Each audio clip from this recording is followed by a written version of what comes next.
Assalamualaikum warahmatullahi wabarakatuh. Di sini Jihan Safitri dari FM22 yang akan menjelaskan tentang perbandingan kadar flavonoid dan fenolik total pada tanaman Syzygium aromaticum berdasarkan perbedaan dari pelarut. Syzygium aromaticum dikenal luas sebagai tanaman yang memiliki kegunaan sebagai antioksidan, antibakteri karena tergantung di dalamnya berbagai senyawa aktif dan flavonoid diantaranya. Review artikel ini dibuat dengan tujuan untuk mengetahui dan membandingkan kadar fenolik serta flavonoid total dari ekstrak tanaman cengkeh bagian daun, bunga, batang, dan bolong menggunakan berbagai pelarut ekstraksi. Dilakukan terhadap hasil jurnal penelitian yang menggunakan metode ekstraksi dingin berupa maserasi dengan pemilihan pelarut yaitu etanol 96%, etanol 80%, aseton 80%, kloroform, asetat, air. Uji kadar fenolik menggunakan prosedur Valencia-Selte dan flavonoid total dilakukan dengan metode kolimetri bereaksi AlCl3. Cengkeh atau Syzygium aromaticum adalah tunas bunga aromatik yang telah dikeringkan dan belum mekar dari pohon cemara yang dapat mencapai ketinggian 10-20 meter, yang termasuk dalam keluarga Myrtaceae. Tanaman ini berasal dari India, Indonesia, Zanzibar, Mauritius, dan Ceylon. Cengkeh dihargai sebagai bahan penyedap dan sering digunakan sebagai bumbu untuk memberikan aroma serta dalam pengolahan tembakau dan bahan pinang. Selain itu, cengkeh memiliki berbagai manfaat terapeutik termasuk sifat anti-inflamasi, antioksidan, dan anti jamur. Konsumsi makanan yang kaya akan antioksidan seperti buah dan sayuran dapat meningkatkan kandungan antioksidan dalam tubuh yang telah terbukti berhubungan dengan penurunan risiko kanker dan penyakit jantung. Proses peninjauan literatur untuk artikel ini dilaksanakan dengan melakukan pencarian secara menyeluruh di internet dengan memanfaatkan database yang tersedia di platform Google, Scholar, dan PubMed.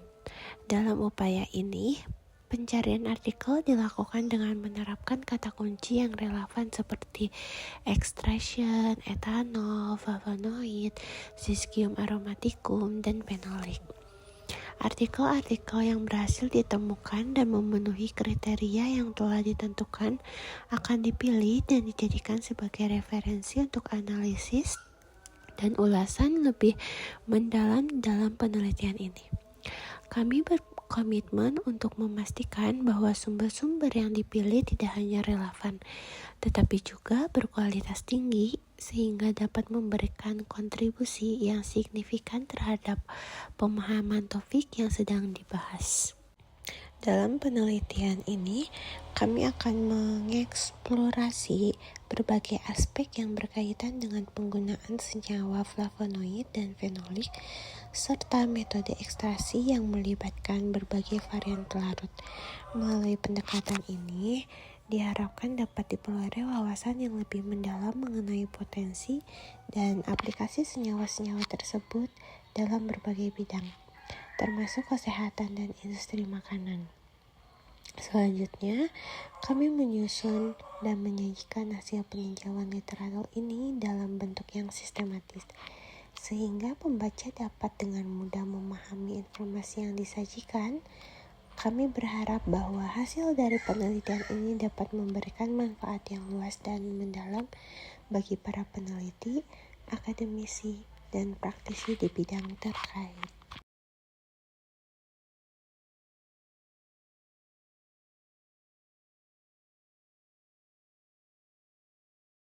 Di sini saya akan mendeskripsikan contoh dari daun. Nama bagian tumbuhannya ada daun, metodenya kolometri, pelarutnya etanol 96%, reaksinya AlCl3, kadar fenolnya tidak ada, kadar flavonoidnya 73,08%. Untuk pengukuran kadar flavonoid, maka digunakan kolometri. Metode kolometri yang menggunakan aluminium klorida atau AlCl3 berlandaskan pada prinsip bahwa aluminium klorida dapat membentuk kompleks yang stabil dengan sifat asam dan gugus keto yang terletak pada posisi C4 serta gugus hidroksi yang terdapat pada posisi C3 dan C5 dari senyawa flavonoid dan flavonol. Dalam proses ini, aluminium klorida juga dapat membentuk kompleks asam yang bersifat labil ketika berinteraksi dengan gugus ertodihidroksil yang ada pada cincin A dan B dari flavonoid. Ketika AlC3 ditambahkan ke dalam larutan yang mengandung quercetin, akan terbentuk kompleks antara aluminium klorida dan quercetin tersebut. Proses ini juga menyebabkan terjadinya pergeseran panjang gelombang ke arah spektrum terlihat yang dapat dikenali melalui perubahan warna larutan menjadi kuning. Lalu digunakan bahan perbandingan quercetin atau rutin atau katekin sebagai penentu tetapan kadarnya. Kesimpulannya, berdasarkan hasil tinjauan beberapa literatur, dapat disimpulkan bagian tanaman dan pelarut yang efektif untuk ekstraksi senyawa fenol adalah bagian daun, menggunakan aseton 80%, dan untuk ekstraksi senyawa flavonoid paling efektif adalah bagian daun menggunakan etanol 96%. Terima kasih, sekian presentasi dari saya. Mohon maaf bila ada perkataan yang kurang jelas. Dan saya dari Jihan Safitri dari FM 22E izin menyelesaikan tugas akhir kimia farmasi analisis. Assalamualaikum warahmatullahi wabarakatuh.